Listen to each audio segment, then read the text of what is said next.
নমস্কার বন্ধুরা, আমি সঞ্চারী আর আমার চ্যানেল ইএইচ কুকিংয়ে আপনাদের সকলকে স্বাগত। আজকে নিয়ে এসেছি শিম আলু দিয়ে দুর্দান্ত স্বাদের একটা রেসিপি। এর জন্য এখানে নিয়ে নিয়েছি বেশ কিছুটা পরিমাণে শিম। শিমের দুধারে শিরাগুলোকে কেটে ভালো করে পরিষ্কার করে ধুয়ে নিয়েছি। আর একটা বড় মাপের আলুকেও লম্বা লম্বা পাতলা পাতলা করে কেটে নিয়েছি। এবার শিম, আলু, টমেটো তিনটে জিনিসকে একসঙ্গে একটুখানি জলের মধ্যে ভালো করে সিদ্ধ করে নেব। তার জন্য একটা কড়াইয়ের মধ্যে বেশ কিছুটা জল গরম করতে বসিয়ে দিয়েছিলাম। জলটা ফোটা শুরু হতেই তার মধ্যে আলু, শিম, টমেটো দিয়ে একটা ঢাকা চাপা দিয়ে 10 মিনিটের জন্য মিডিয়াম টু হাই ফ্লেমে বয়েল করে নেব। এইভাবে করলে কিন্তু শিম, আলু, টমেটো সবই নরম হয়ে যাবে। শিমও নরম, টমেটোও খুব তাড়াতাড়ি নরম হয়ে যায়। আমি এখানে নতুন আলু ব্যবহার করেছি। নতুন আলু কিন্তু নরম হতে বেশি সময় একেবারেই নেয় না। অল্প একটু জল দিয়ে সব কিছুর সাথে ভালো করে মিশিয়ে ঢাকা চাপা দিয়ে মিনিট 10-এর জন্য এটাকে বয়েল হতে ছেড়ে দিলাম। আর শিম যদি একদম কচি শিম থাকে তাহলে কিন্তু 8 থেকে 9 মিনিটের মধ্যে শিম একদম নরম হয়ে যাবে। মধ্যে একবার ঢাকনাটা খুলে আমি একটু ওলটপালট করে দিচ্ছি। দেখুন, টমেটোগুলোর যে গায়ের যে খোসা সেগুলো কিন্তু কুঁচকে যেতে শুরু করেছে, কিন্তু এখনও টমেটো একটু নরম হওয়া বাকি আছে। শিম, আলুও ভালো মতো প্রায় সিদ্ধ হয়ে এসেছে, একটুখানি নরম হওয়া বাকি আছে আমার মনে হলো।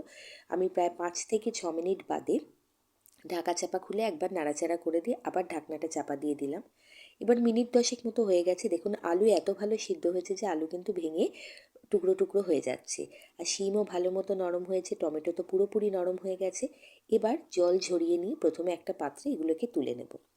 শিম আলু বড়ি দিয়ে শিম আলুর ভর্তা, শিম আলুর তরকারি, শিম সর্ষে অনেক রকমভাবে তো আমরা শিম রান্না করে থাকি। একবার আমার পদ্ধতিতে এইভাবে শিম আলু মাখা খেয়ে দেখুন, খেতে ভীষণ ভালো লাগবে। তবে একদম সাদামাটা পদ্ধতিতে নয়, একটু অন্যরকমভাবে আমি রান্নাটা করছি। আশা করি আপনাদের ভালো লাগবে। আর ভালো লাগলে অনুরোধ করব, অবশ্যই চ্যানেলটাকে সাবস্ক্রাইব করে চ্যানেলের পাশে থাকবেন আর বেল নোটিফিকেশনটা অন করে দেবেন, যাতে আমার পরবর্তী যে কোনো রান্নার নোটিফিকেশন আপনাদের কাছে পৌঁছে যায়। এবার টমেটোগুলোর খোসাগুলো খুব সহজেই কিন্তু উঠে যাবে সিদ্ধ হওয়ার পরে। হাত দিয়ে একটু চাপ দিলেই খোসাগুলো কিন্তু খুব সহজেই উঠিয়ে নেওয়া যাবে। তো টমেটোর খোসাগুলোকে উঠিয়ে নেওয়ার পরে টমেটোটাকে আমি একটু ভালো করে ম্যাশ করে নেব। আপনারা এখানে ম্যাশ করার জন্য হাত দিয়ে এটাকে ভালো করে চটকে নিতে পারেন বা কোনো ম্যাশারের সাহায্যও নিতে পারেন। এবার আমি হাত দিয়েই টমেটোটাকে প্রথমে ভালোভাবে মেখে নিলাম। এবারে শিমগুলোকেও একই রকম পদ্ধতিতে ভালো করে ম্যাশ করে নিচ্ছি। হাত দিয়ে করলে কাজটা আরও ভালো হবে।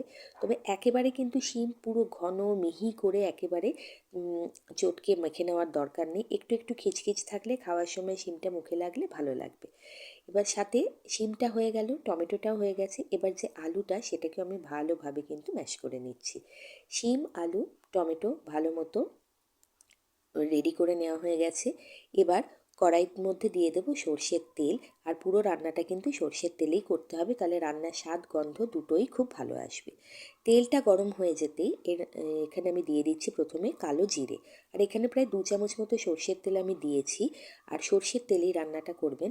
তেলটা গরম হয়ে যেতে এর মধ্যে দিয়ে দিলাম কালো জিরে। কালো জিরেটা একটুখানি নাড়াচাড়া করে নেব। যখন ফোড়ন ভাজার একটা মিষ্টি গন্ধ আসবে তখন এর মধ্যে দিয়ে দেবো কুচনো রসুন। 3 কোয়া রসুন আমি এখানে ব্যবহার করেছি। ভালো করে কুচি করে নিয়েছিলাম, সেটা এখানে দিয়ে দিলাম। দিয়ে রসুনটাকে আগে একটু ভেজে নেব, মিনিট নয় 10 সেকেন্ডের জন্য। তাতে করে রসুনের কাঁচা গন্ধটা চলে যাবে, রসুনটা বেশ ভালো মতো ভাজা হয়ে যাবে। আর রসুনটা যে ভাজা হয়ে যাবে এর মধ্যে দিয়ে দেবো একটা পেঁয়াজ ভালো ঘন কুচি করে কুচিয়ে রাখা। এবার রসুনটা মোটামুটি ভাজা হয়ে গেছে। কুচনো পেঁয়াজটা দিয়ে পেঁয়াজটাকে ততক্ষণ ভেজে নেব যতক্ষণ না পেঁয়াজটা একটু লালচে লালচে রং হয়ে যায়। আপনারা বিশ্বাস করুন যে এই যে রান্নাটা আমি আপনাদেরকে করে দেখাচ্ছি না, শিম আলুর ভর্তা, এইটা যদি একবার বাড়িতে বানান, এক থালা গরম ভাত নিমেষে কিন্তু আপনি ফুরিয়ে ফেলতে পারবেন, শুধুমাত্র এই একটা পদ যদি আপনার সাথে থাকে। এইভাবে কখনো বানিয়ে না খেলে অতি অবশ্যই একবার ট্রাই করে দেখবেন। অত্যন্ত সুস্বাদু হয় খেতে, আর বানানো কিন্তু খুব ঝকমারি কোনো ব্যাপার নয়। এবার যখন পেঁয়াজটা ভালো মতো ভাজা ভাজা হয়ে যাবে তখন এর মধ্যে যে টমেটোটাকে ম্যাশ করে রেখেছিলাম সেটা দিয়ে দিলাম। টমেটোর যে জল জল ভাবটা সেটা একটুখানি চলে যাবে। তারপরে এর মধ্যে শিমটাকে অ্যাড করে দেব। শিম, আলু, টমেটোকে একসঙ্গে আমি দিইনি, কারণ প্রত্যেকটাকে একটু আলাদা আলাদা করে ভেজে নিচ্ছি, সেই জন্য আলাদা আলাদা করে এগুলোকে আমি রেখে দিয়েছিলাম। টমেটোটা একটু ভাজা ভাজা হয়ে গেছে, টমেটোর মধ্যে যে জল জল ভাবটা থাকে সেটা চলে গেছে। এবার শিমটা অ্যাড করে দিলাম। শিম দিয়ে টমেটোর সাথে ভালোভাবে নাড়াচাড়া করব যতক্ষণ না শিমের ভেতরে যে জল জল ভাবটা আছে সেটা চলে যায়। খুব সুস্বাদু খেতে হয়। আর খুব যে আহামরি তেল লাগে আর মশলা তো একেবারে না লাগে বললেই চলে, সেরকম কোনো মশলা দিতেই হয় না, শুধু কালো জিরে, লঙ্কা, নুন, মিষ্টি এগুলোই। একটুখানি রঙটা ভালো করার জন্য আমি এর মধ্যে সামান্য একটু হলুদ দিলাম। আমি বাটা হলুদ ব্যবহার করি রান্নায়, তাই আমি অল্প বাটা হলুদ দিয়েছি যাতে রঙটা একটু সুন্দর হয়। হলুদটা দেওয়ার পরে নাড়াচাড়া করে নিচ্ছি, আর এই নাড়াচাড়ার প্রসেসটার সময় গ্যাসের ফ্লেমটা থাকবে পুরোপুরি মিডিয়াম। শিমের যে জল জল ভাবটা সেটা অনেকটা চলে গেছে, শিম কিন্তু প্যান ছাড়তে শুরু করে দিয়েছে। এবার আমরা এর মধ্যে সিদ্ধ আলু যেটা রেখে দিয়েছিলাম সেইটা দিয়ে দেব। সিদ্ধ আলুটা দেওয়ার পরে ভালোভাবে এটাকে মিশিয়ে নেব।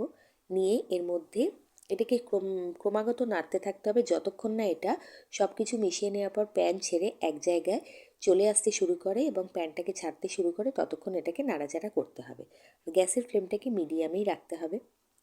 অত্যন্ত সুস্বাদু লাগে খেতে, অতি অবশ্যই একবার বানিয়ে দেখবেন, খেতে খুব ভালো লাগবে।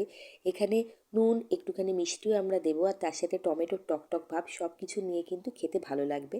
আর এখানে আমি বলবো একটুখানি মিষ্টি অবশ্যই দেবেন। একটু মিষ্টি দিলে কি হবে, যে টমেটোর যে টক ভাবটা সেটা কিন্তু খুব ভালোভাবে ব্যালেন্স হবে।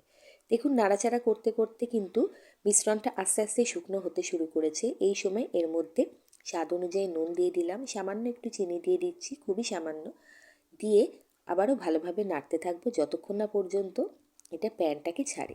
শিমের অনেক রকম রেসিপি কিন্তু আমার চ্যানেলে আপলোডেড আছে, আপনারা চাইলে চ্যানেল ভিজিট করতে পারেন।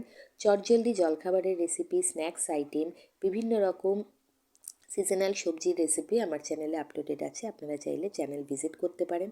আর আজকের এই ছোট্ট রেসিপিটা যদি ভালো লাগে তাহলে অবশ্যই চ্যানেলটাকে সাবস্ক্রাইব করে পাশে থাকবেন এবং আত্মীয় পরিজন বন্ধুবান্ধবদের মধ্যে শেয়ার করতে কিন্তু ভুলবেন না। আর বাড়িতে বানালে অবশ্যই কমেন্ট করে জানাবেন আপনার এবং পরিবারের সদস্যদের সবার এটা খেতে কেমন লাগলো। রেডি হয়ে গেল শিম আলু ভর্তা, এক থালা গরম ভাতের সাথে কিন্তু এর জুড়ি মেলা ভার। ভালো থাকবেন, সুস্থ থাকবেন, নমস্কার।